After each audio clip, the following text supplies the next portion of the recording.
U.S. District Judge Timothy Corrigan sentenced ex-u.s. Representative Corrine Brown on Monday to 5 years in federal prison for fraud and tax crimes that include raising about $800,000 for a sham charity, a remarkable defrocking of the once powerful and garrulous Jacksonville Democrat who inspired devotion and vitriol in equal parts throughout her decades in public office. Brown's longtime chief of staff, Ronnie Simmons, was sentenced to 48 months in prison, and the fake charity's founder, One Door for Education President Carla Wiley, was sentenced to 21 months.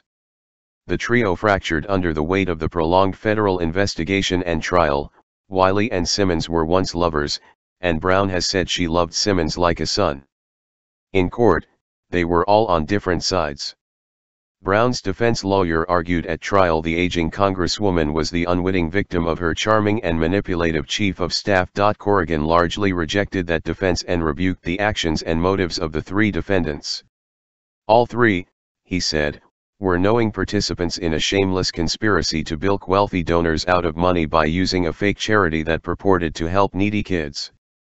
This was a crime born out of entitlement and greed committed to ensure a lifestyle that was beyond their means, Corrigan said. Ms. Brown was personally responsible for all or nearly all of the $833,000 that flowed into One Door because, without her clout, donors would not have given to One Door. Even if she did not know how all the money was being used, there was never any intent that the bulk of the money would be used for charitable purposes. Corrigan said Brown, 71, would report to prison no earlier than January 8 to an as yet undetermined prison, but allowed her to remain free until then. The Bureau of Prisons will decide the date she must surrender to authorities. Brown's attorney, James Smith of Orlando, argued for a probation-only sentence and said Brown would appeal Corrigan's decision. An appeal may not keep the 12-term Congresswoman from going behind bars, however. Federal rules say Brown should begin serving her time while the appeal is pending unless the judge finds the defense is raising substantial issues that are likely to result in a new trial or a sentence shorter than the time he'll need to decide the appeal. Under federal sentencing rules, Brown will have to complete 85% of her sentence before being eligible for release. A federal report in March said that the roughly 4,100 convicts released after serving fraud sentences completed about 88% of their sentences. Corrigan made it clear that Brown's decision to take the stand in her own defense and to occasionally speak out publicly to criticize the prosecutors was at best unhelpful to her cause. He decided against finding that she committed perjury on the stand, though he said her testimony was at times hedging, non-committal, off-topic and evasive. That decision slightly reduced the guidelines Corrigan used to sentence her. Corrigan criticized as beyond the pale some of the remarks Brown made to the media during the run-up to her trial, especially her reprehensible statement implying that the FBI might have been able to prevent the Pulse nightclub shooting in Orlando if it wasn't preoccupied with investigating her.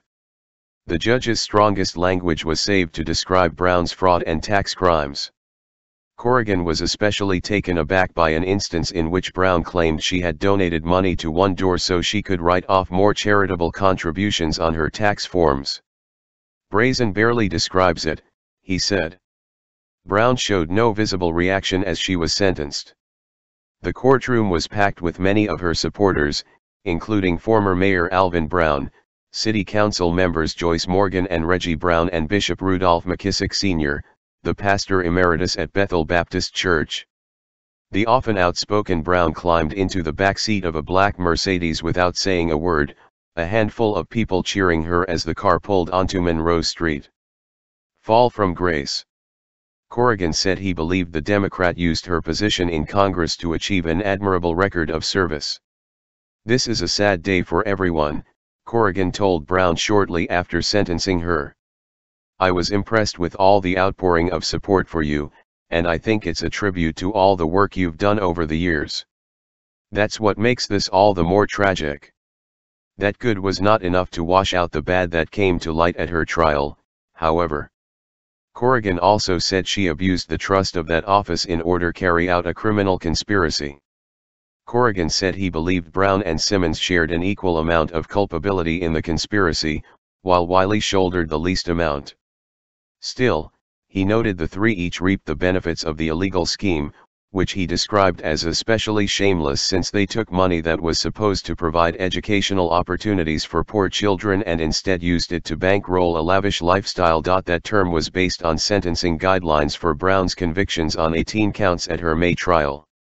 Jurors found her guilty of charges involving wire and mail fraud, conspiracy, concealing income, and filing false tax returns.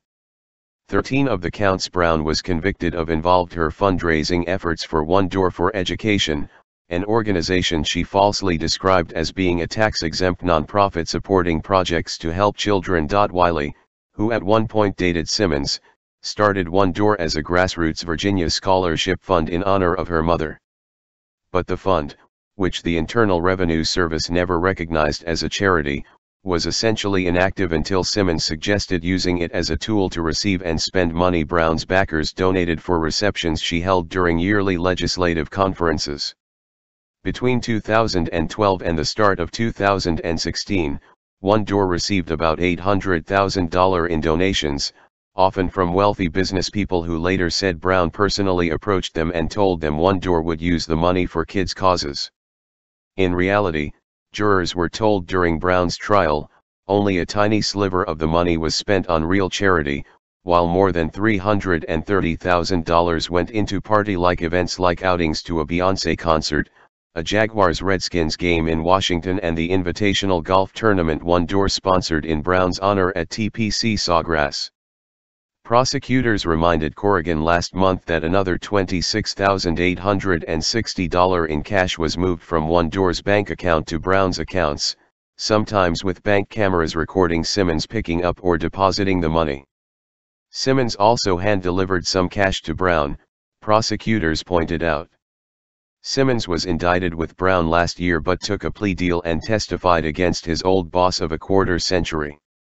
Wiley pleaded guilty to wire fraud conspiracy before the others were even charged. Prosecutors' argument that the fraud had been significant was underscored by their requests for Corrigan to order the three to collectively forfeit more than $650,000 the government labeled as proceeds from the crime. In addition, under a separate part of the law involving repaying crime victims for their losses, prosecutors asked for Brown and Simmons to be ordered to make restitution payments totaling $452,000 to donors who gave to One Door. They also asked for an order making Brown pay $62,000 in restitution to the IRS for lying on her taxes, and an order for Simmons to pay another $91,000 in restitution for a charge involving him alone creating a ghost employee on Brown's staff payroll. It is incredibly disappointing that an elected official, who took an oath year after year to serve others, would exploit the needs of children and abuse the charitable hearts of constituents to advance her own personal and political agendas, and deliver them with virtually nothing, said FBI Jacksonville Special Agent in Charge Charles P. Spencer in a prepared statement after sentencing. A legacy. If Corrigan's sentence stands, Brown's imprisonment will end a tumultuous but significant career in which Brown and two others, all elected in 1992, became the first African Americans that Florida sent to Congress since the 19th century. Both in Congress and in Florida's legislature for a decade before then, Brown seemed to relish a role as an advocate for poor and disenfranchised people. She also enjoyed touting herself as a politician who brought political bacon home to Jacksonville in the form of funding for big highway projects and important public buildings, including the federal courthouse where she was sentenced. She inspired devotion in her supporters, and acrimony in her opponents. More often than not, she got the last laugh. Republicans had all but given up running opponents against her. Her 24 years in Congress only ended after she was indicted, and Brown had pushed back hard against the idea that the criminal case would define her legacy. "On my tombstone it will not say felon, guilty," Brown said during an interview with Times Union news partner First Coast News in April. Corrigan didn't mince words in describing Brown's behavior. Ms. Brown leveraged the authority of her office and the relationships she had cultivated to a legal purpose, he said. In the process she cast aside the very laws that she helped to enact. The rules, she decided, did not apply to her.